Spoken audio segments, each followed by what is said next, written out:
السلام علیکم ناظرین، آپ سب سے پہلے اس ویڈیو کو دیکھیں۔ 800 سال کے قریب ہو گئے صلاح الدین ایوبی کو واپس لائے ہوئے، لیکن پچھلے 100 سال سے پوری دنیا کے یہودیوں کے اندر ایک یہ فکر پیدا ہوئی کہ ہماری ایک ریاست ہونی چاہیے، ہمارا ایک ملک ہونا چاہیے۔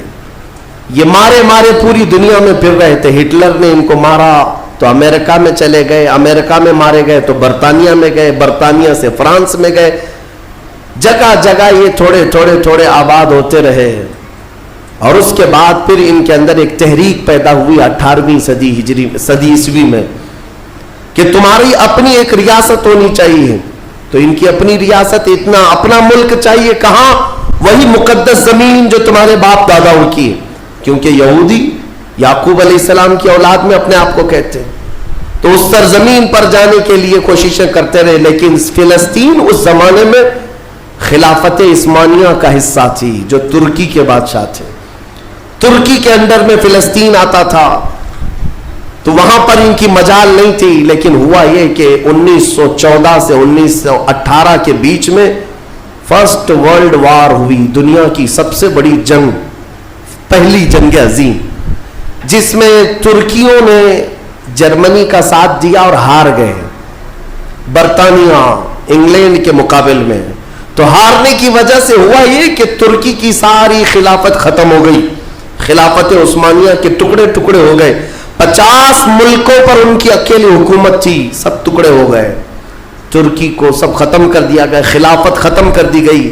یہ 1920 میں خلافت ختم کر دی گئی، اور پھر برطانیہ انگلینڈ کے تسلط میں، اس کے قبضے میں فلسطین بھی آیا۔ یہ وہ زمانہ تھا جب ہمارا انڈیا بھی انگلینڈ کے انڈر میں تھا، ہمارا بھارت بھی۔ برطانیہ ہر ملک فتح کرتے ہوئے اپنے اندر لیتے جا رہے تھے، یہ انگریزوں کی عادت تھی۔ تو فلسطین بھی ان کے اندر میں تھا۔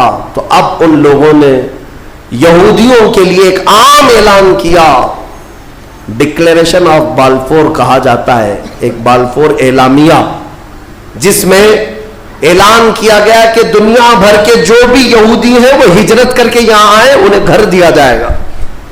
1921 سے پھر فلسطین میں ایک چھوٹی سی بستی میں ان کو بسایا گیا۔ 4000 لوگ پہلے آئے، 4000 لوگ آئے، پھر یہ ہجرت کا سلسلہ چلتا رہا یہاں تک کہ 1947 میں ان کی آبادی 36 لاکھ کے قریب ہو گئی، 30-35 لاکھ سے بڑھ کر کے آگے بڑھ گئے۔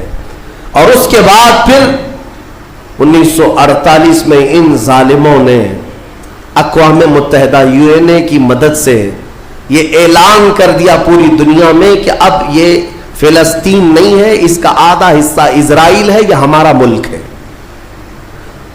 بات در حقیقت یہ تھی کہ UN میں، اقوام متحدہ میں یہ بل پاس ہوا تھا کہ یہودیوں کو بھی رہنے دیا جائے، مسلمانوں کو بھی۔ اس فلسطین کے 2 ٹکڑے کیے جائیں گے، ایک مسلمان فلسطین بنائیں گے اور ایک یہودی اسرائیل بنائیں گے۔ آج بھی یہ اقوام متحدہ UN کا یہ بل آج بھی موجود ہے، اقوام متحدہ سے یہ بل پاس ہوا۔ یہودی تو مان گئے، لیکن پورے عرب کے مسلمان اس کے خلاف تھے کہ عربوں کے بیچوں بیچ ایک یہودی ریاست کیسے قائم ہو سکتی ہے؟ یہ ہمارا مقدس معاملہ ہے، مقدس سرزمین سے ہمارا تعلق ہے۔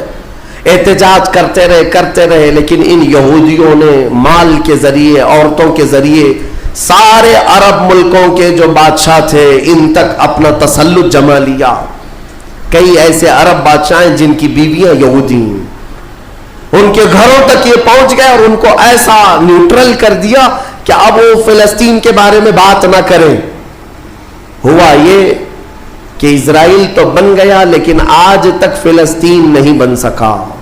فلسطین کا وجود دنیا نہیں دکھاتی، گوگل میں چیک کرو تو نہیں بتاتا، فلسطین کوئی جگہ نہیں۔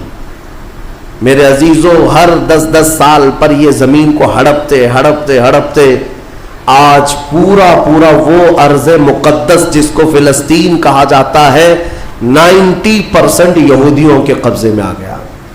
اقوام متحدہ سے یہ بھی بل پاس ہوا تھا کہ آدھا کر لیا جائے، اسرائیل ایک ریاست، فلسطین ایک ریاست، لیکن بیت المقدس جو ہے مسجد اقصی وہ دونوں کے انڈر میں نہیں رہے گی، یہ اقوام متحدہ کے اندر میں